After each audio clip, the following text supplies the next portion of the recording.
Après 6 ans de divorce, l'ex-femme de Cyril Hanouna a finalement révélé un secret terrible à son sujet. Pendant de longues années, la vie privée de Cyril Hanouna a toujours été entourée d'un voile de mystère. Le présentateur star de « Touche pas à mon poste » s'est construit une image publique faite d'excès, d'humour parfois controversé, d'énergie débordante et d'une omniprésence médiatique qui laissait peu de place à l'intimité. Pourtant, derrière les projecteurs et les plateaux surchauffés, il y avait une vie conjugale discrète, partagée avec Émilie, la mère de ses enfants. Leur relation, débutée bien avant que la notoriété d'Hanouna n'explose, a longtemps été considérée comme solide, un pilier dans un univers télévisuel impitoyable. Mais en 2019, la nouvelle tombe, Cyril Hanouna et Émilie divorcent après plus de 15 ans de vie commune. Les raisons ne sont jamais clairement expliquées. L'animateur, fidèle à son image publique, esquive les questions, plaisante lorsqu'on tente de l'interroger et déclare simplement vouloir protéger ses enfants. De son côté, Émilie choisit le silence,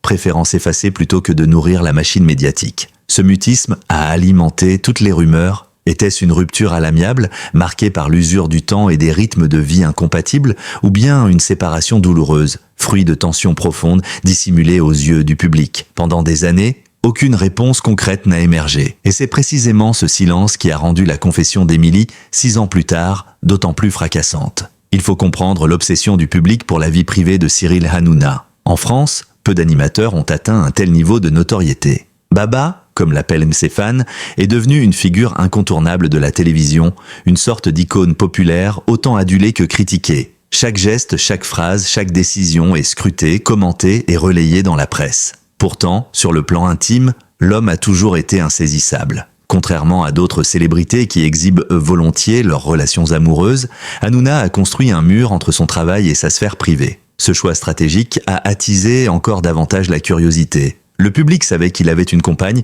qu'il était père de 2 enfants, mais rien de plus. Même son mariage restait un mystère, presque une légende. Quand le divorce est arrivé, la presse people s'est jetée sur l'affaire. Certains magazines ont tenté de dresser le portrait d'Émilie, une femme discrète, travaillant loin des caméras, refusant les interviews et les mondanités. D'autres ont spéculé sur les causes de la rupture, infidélité, pression professionnelle, changement de mode de vie, mais rien n'a jamais été confirmé. Ce qui rend aujourd'hui sa prise de parole si exceptionnelle, c'est précisément la nature d'Émilie. Contrairement à beaucoup d'ex de célébrités, elle n'a jamais cherché la lumière. Pas de livre révélation, pas d'apparition en plateau pour régler ses comptes, pas même un simple post sur les réseaux sociaux. Son silence était total, presque religieux. Pendant 6 ans, elle a choisi la dignité. Elle a élevé ses enfants, construit une nouvelle vie, loin de la tornade médiatique que représentait son ancien mari. Dans l'esprit du public, elle était devenue une silhouette floue, une figure évoquée mais jamais entendue. C'est pourquoi, lorsque l'information a commencé à circuler, Émilie allait enfin briser le silence, le choc fut immédiat. Dans les rédactions, les journalistes n'en croyaient pas leurs oreilles. Était-ce vrai? Était-ce une rumeur inventée pour relancer l'intérêt? Puis est venu le jour de la confirmation. Elle avait accepté de parler, et ce qu'elle allait dire allait bouleverser l'image de Cyril Hanouna. Tout a commencé par un entretien exclusif, accordé à un média dont le nom a volontairement été tenu secret jusqu'au dernier moment pour éviter les fuites. Le teasing fut savamment orchestré, l'ex-femme de Cyril Hanouna brise enfin le silence. Elle révèle un secret terrible. Ces mots suffirent à enflammer les réseaux sociaux. Sur Twitter, Instagram, TikTok, chacun y allait de sa théorie. Était-ce une révélation d'ordre financier, familial ou pire encore, un scandale capable de détruire la carrière de l'animateur? Les fans d'Hanouna se divisaient. Certains défendèrent leur idole, arguant qu'il s'agissait sûrement d'un coup monté ou d'une ex-amère en quête de vengeance. D'autres, plus sceptiques, attendèrent de voir. Quant aux détracteurs de l'animateur, nombreux et virulents, ils jubilèrent déjà à l'idée de voir enfin tomber celui qu'ils considéraient comme intouchable. Avant que la révélation n'ait lieu, il est important de souligner la stratégie adoptée par Cyril Hanouna lui-même. Fidèle à son habitude, il n'a pas réagi aux premières rumeurs. Pas de communiqué, pas de commentaires dans ses émissions. Ce choix, qui pouvait sembler judicieux, ne fit qu'attiser la curiosité. Car si l'animateur savait si bien démentir les fausses informations le concernant, pourquoi garder le silence cette fois-ci? Dans son entourage, certains collaborateurs confièrent anonymement aux médias que Cyril avait été profondément secoué par l'annonce de cette interview. Mais officiellement, rien ne filtra. Une fois de plus, le mystère s'épaississait. Pour comprendre pourquoi cette révélation a eu un tel impact, il faut remonter aux racines même de l'histoire du couple Hanouna-Émilie. Leur rencontre, longtemps tenue secrète, avait tout d'un conte moderne. Elle, discrète et indépendante, lui, ambitieux et déjà habité par le désir de conquérir la télévision. Ensemble, ils avaient bâti une vie familiale qui semblait solide, malgré les absences, les pressions et la célébrité croissante. Mais derrière cette façade, il existait des tensions, des fissures invisibles. Plusieurs proches, elle avait dû confier au fil des années que la vie auprès de Cyril n'était pas de tout repos. Son énergie débordante à l'écran se traduisait, dans l'intimité, par une nervosité permanente, une obsession du travail et une incapacité à décrocher. Émilie aurait souvent souffert de ce déséquilibre, tiraillée entre son désir de protéger sa famille et la difficulté de supporter la surexposition médiatique indirecte. Ce terrain fragile allait peu à peu miner leur couple. Le divorce n'avait pas été une surprise totale pour ceux qui les connaissaient vraiment, mais l'absence de détails avait permis à chacun d'imaginer ses propres scénarios. 6 ans après, l'opinion publique était prête à tout. Les médias avaient préparé le terrain, annonçant une bombe. L'entretien avec Émilie fut annoncé comme le témoignage d'une femme qui a longtemps préféré se taire mais qui aujourd'hui n'a plus peur. Ce cadrage donnait déjà une idée de la gravité de ce qu'elle allait confier. De l'affaire ne consiste donc pas encore à dévoiler le contenu exact de son secret, cela viendra dans les chapitres suivants, mais à montrer comment la machine médiatique s'est mise en marche. Car avant même que les mots d'Émilie ne soient prononcés, le pays entier en parlait. Les cafés, les bureaux, les réseaux sociaux vibraient de cette attente. Jamais une révélation d'ex-conjoint n'avait suscité autant de tension. C'était le fruit d'années de silence, brisé d'un coup sec. Lorsque l'entretien exclusif d'Émilie fut enfin diffusé, la France entière retint son souffle. Dans un décor sobre, sans artifice, la femme qui avait partagé plus de 15 ans de vie avec Cyril Hanouna s'installa face à la caméra. Elle paraissait nerveuse, ses mains légèrement tremblantes trahissèrent le poids du moment. Mais son regard, ferme et décidé, montrait qu'il n'y avait pas de retour en arrière. Elle allait parler, et ses mots allaient résonner bien au-delà des murs du studio. Émilie commença par rappeler qu'elle n'avait jamais cherché la lumière. Elle expliqua son choix du silence après le divorce. Protéger ses enfants, leur offrir une enfance à l'écart du tumulte médiatique.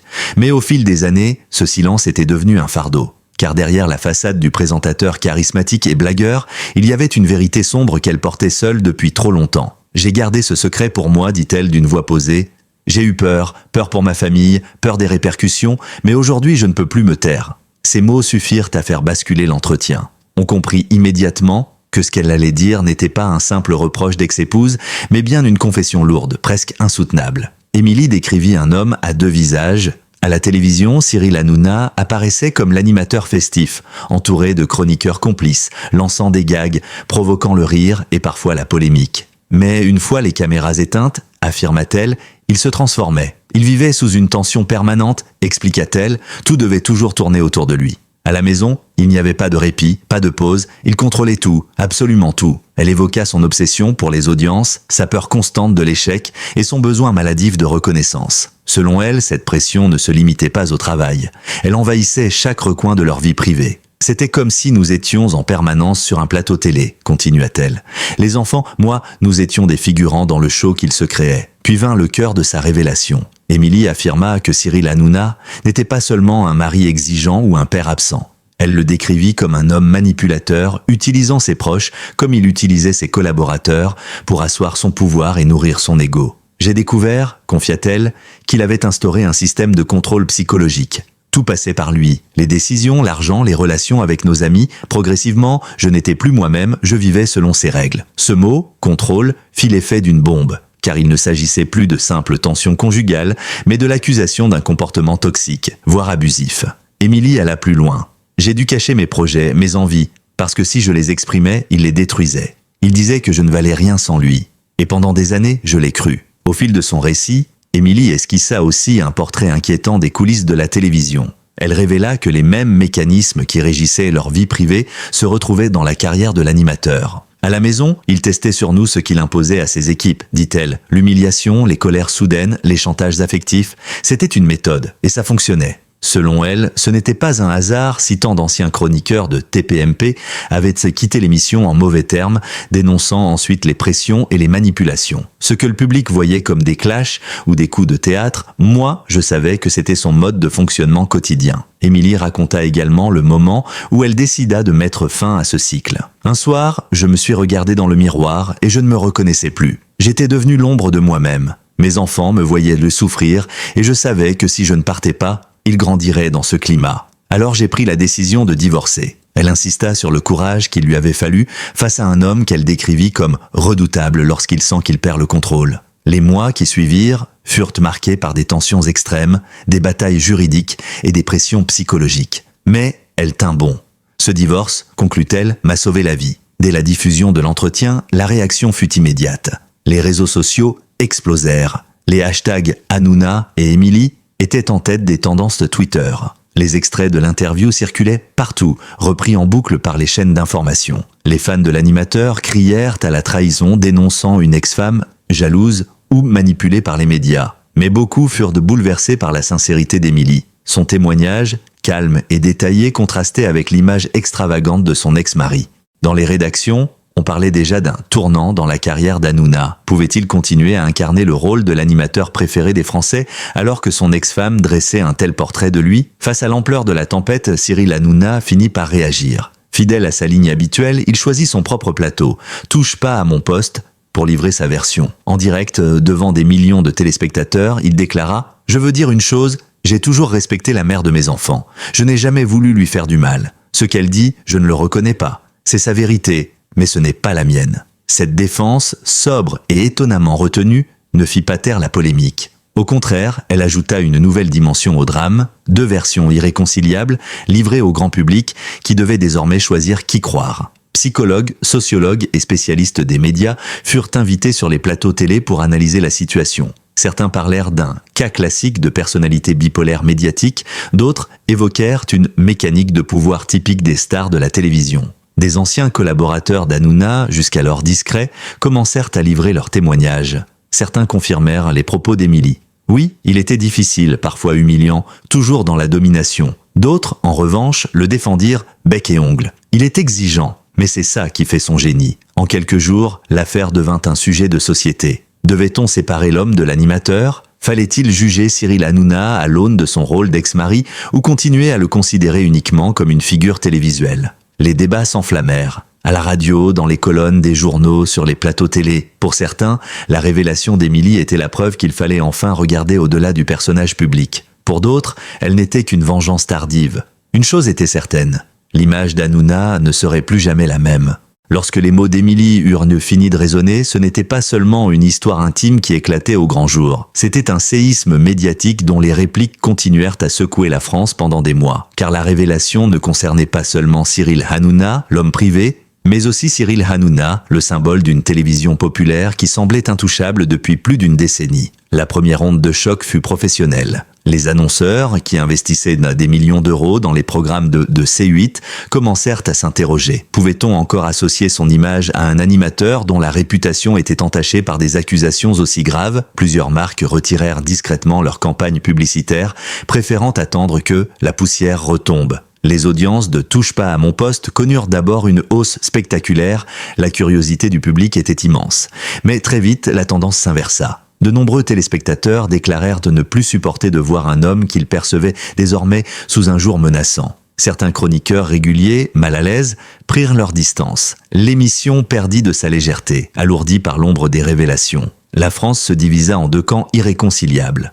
D'un côté, les fidèles d'Hanouna, convaincus qu'il était victime d'une cabale médiatique orchestrée par ses détracteurs de toujours. De l'autre, ceux qui voyaient dans le témoignage d'Émilie une confirmation de ce qu'ils soupçonnaient depuis longtemps. Derrière les rires forcés, un homme autoritaire, manipulateur et destructeur. Les réseaux sociaux devinrent le théâtre de batailles incessantes. Hashtag pro et anti-Hanouna s'affrontèrent chaque soir. Des vidéos comparant les propos d'Émilie aux réactions passées de l'animateur circulaient massivement. Chaque geste, chaque parole de Cyril était scrutée, interprétée à la lumière des accusations. Un point sensible émergea rapidement. Les enfants du couple. Émilie expliqua qu'elle avait longtemps hésité à parler par crainte de les exposer. Mais son silence pesait trop lourd. Aujourd'hui, il devenait évident que leur quotidien allait être bouleversé. Dans les médias, plusieurs spécialistes de l'enfance s'alarmaient. « Les enfants sont les premières victimes de cette guerre médiatique », expliqua une pédopsychiatre invitée sur France Inter.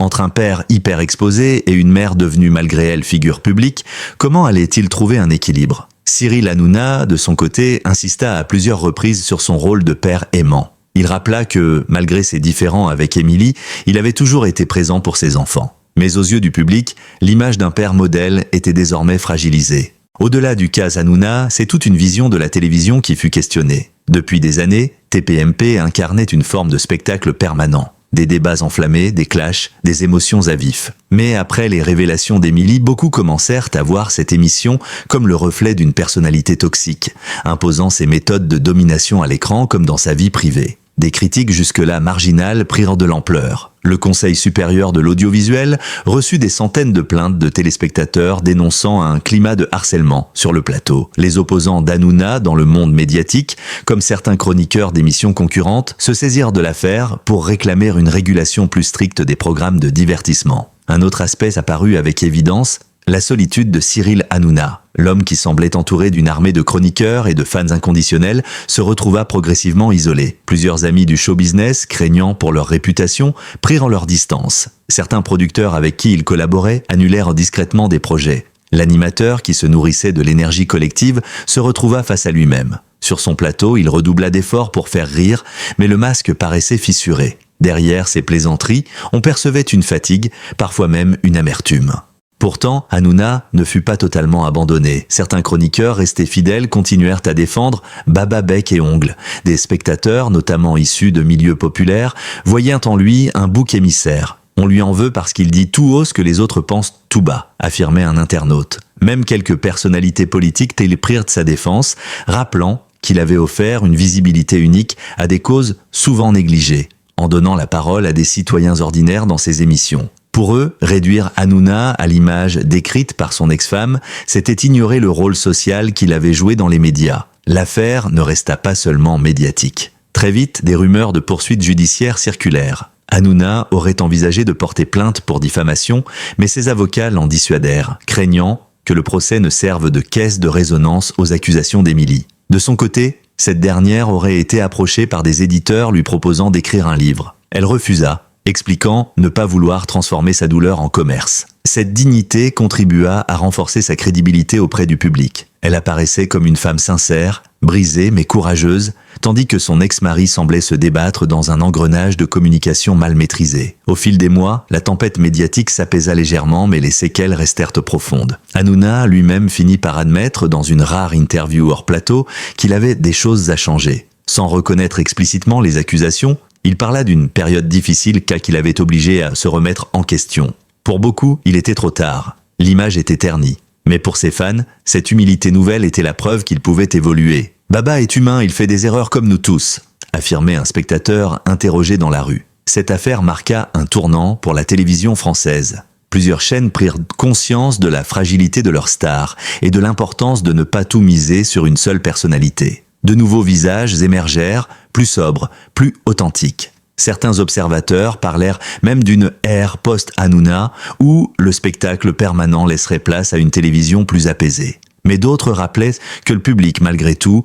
continuait de consommer les polémiques avec avidité. Hanouna n'est pas la cause, mais le symptôme d'une société qui aime le conflit, analysa un sociologue. Pour Émilie, cette confession avait été une libération. Elle expliqua, quelques mois plus tard, qu'elle n'avait aucun regret. « Je n'ai pas parlé pour me venger, dit-elle, mais pour reprendre ma vie en main. J'ai voulu montrer que derrière les sourires télévisés, il y a parfois des souffrances invisibles. » Son témoignage résonna auprès de nombreuses femmes qui virent en elle une voix courageuse. Des associations de lutte contre les violences psychologiques la contactèrent, lui proposant de devenir marraine de campagne de sensibilisation. Elle accepta discrètement, loin du vacarme médiatique, fidèle à son tempérament réservé. Au final, ce que l'affaire Hanouna-Émilie révéla avant tout, c'était la fragilité de l'illusion médiatique. Pendant des années, un homme avait construit un empire sur son charisme, son humour et son énergie débordante. Mais il avait oublié qu'au-delà du personnage public, il y avait une vérité intime, et qu'un jour, cette vérité pouvait éclater. L'image de Cyril Hanouna restera sans doute à jamais marquée par ce secret terrible. Pour certains, il restera l'animateur incontournable malgré ses zones d'ombre. Pour d'autres, il sera désormais l'exemple d'un pouvoir médiatique qui a fini par se retourner contre lui. 6 ans après leur divorce, Émilie n'a pas seulement révélé un secret sur son ex-mari. Elle a ouvert une brèche dans le système médiatique français, rappelant que la frontière entre la vie privée et la vie publique est fragile, et que les idoles d'aujourd'hui peuvent devenir les figures contestées de demain. L'histoire de Cyril Hanouna n'est pas seulement celle d'un animateur, c'est celle d'une société fascinée par ses stars, prête à les aduler puis à les condamner au moindre faux pas. Une histoire où la vérité finit toujours par trouver son chemin, même après des années de silence. L'histoire de Cyril Hanouna et d'Émilie n'est pas seulement un épisode de la vie privée d'une célébrité française, c'est bien davantage un miroir tendu à notre société. Une démonstration de la fragilité des idoles et de la puissance corrosive des secrets longtemps gardés. Pendant des années, l'animateur s'était bâti un empire de rire, de provocation et de spectacle, devenant un symbole de la télévision populaire. Mais derrière cette façade festive se cachait une réalité plus complexe, plus sombre, que seule son ex-femme avait osé révéler après des années de silence. Ce récit, qui a captivé la France entière, nous enseigne plusieurs leçons essentielles. La première, c'est que nul n'est intouchable. La gloire, la célébrité, les millions de téléspectateurs ne suffisent pas à masquer les failles humaines. La deuxième, c'est que le silence, aussi lourd soit-il, finit toujours par se briser. Et lorsque la vérité éclate, elle le fait avec une force dévastatrice, emportant les illusions et les masques soigneusement entretenus. Aujourd'hui, le nom d'Hanouna évoque à la fois le rire et la controverse, mais aussi la douleur d'un secret familial exposé aux yeux du monde. Certains continueront à l'aimer, d'autres ne verront plus jamais en lui qu'un homme tombé de son piédestal. Mais ce qui restera dans l'histoire, ce n'est pas seulement la polémique. C'est le courage d'une femme qui, après des années d'effacement, a choisi de parler pour se libérer et protéger ses enfants. Ce scandale, au-delà des plateaux télé et des débats sans fin, a montré que la télévision française doit repenser son rapport aux stars et à leurs excès. Il a révélé aussi que le public, longtemps fasciné par le spectacle, aspire de plus en plus à une authenticité brute, loin des artifices et des illusions. Émilie n'a pas seulement raconté son histoire, elle a donné une voix à toutes celles et ceux qui ont connu l'emprise psychologique, le contrôle silencieux, la domination invisible. Son témoignage, loin de se limiter à l'univers médiatique, a touché des milliers de foyers qui se sont reconnus dans ses mots. En ce sens, sa confession est devenue un acte universel, une prise de parole qui dépasse le cadre conjugal pour interroger nos rapports au pouvoir, à l'amour et au respect. Quant à Cyril Hanouna, son avenir reste incertain.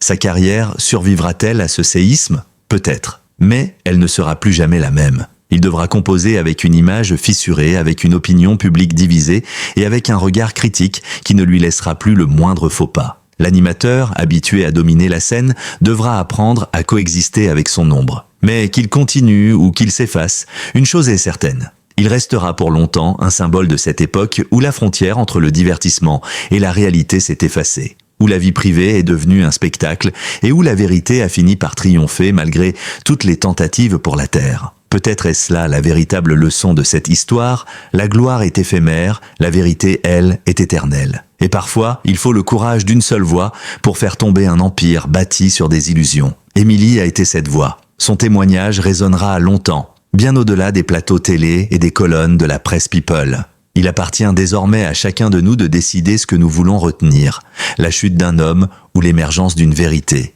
Merci d'avoir pris le temps de lire cet article jusqu'au bout. Votre attention, vos réactions et vos réflexions sont essentielles, car ce genre d'histoire ne se limite pas au simple divertissement. Il s'agit d'une véritable leçon de vie, d'un rappel que derrière chaque célébrité se cache un être humain avec ses zones d'ombre et ses fragilités. Si vous avez trouvé ce récit utile, intéressant ou émouvant, je vous invite à vous abonner à notre chaîne. Cela nous permet de continuer à vous offrir des enquêtes approfondies, des analyses sans concession et des témoignages uniques. N'oubliez pas d'activer la cloche pour être prévenu des prochaines vidéos. Laissez un commentaire pour partager votre avis. Pensez-vous que Cyril Hanouna pourra se relever de cette affaire? Ou est-ce la fin d'une époque pour la télévision française? Enfin, un simple j'aime sous la vidéo ou un partage peut aider énormément à faire connaître ce travail. Car au fond, ce qui compte le plus, ce n'est pas seulement de raconter ces histoires, mais de les partager ensemble pour réfléchir, débattre et peut-être changer un peu notre regard sur le monde.